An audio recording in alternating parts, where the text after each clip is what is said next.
रामकृष्ण हरी. ज्ञानेश्वरी प्रवासात आज आपण जाणून घेणार आहोत 3ऱ्या अध्यायाबद्दल, कर्मयोगाबद्दल. कर्मयोग म्हणजे कर्तव्य करत राहणे पण फळाची अपेक्षा न करणे. कृष्ण अर्जुनाला सांगतात, कर्म हे जीवन आहे. कर्म टाळलंस की दुःख वाढतं, कर्म स्वीकारलंस की मार्ग उघडतो. फळाची अपेक्षा ठेवली की मन थकते. कर्म केले आणि परिणाम देवाकडे सोडला तर मन हलकं होतं.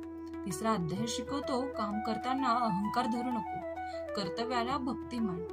आपण बरंच करतो पण अपेक्षा वाढते म्हणून दुःख वाढते.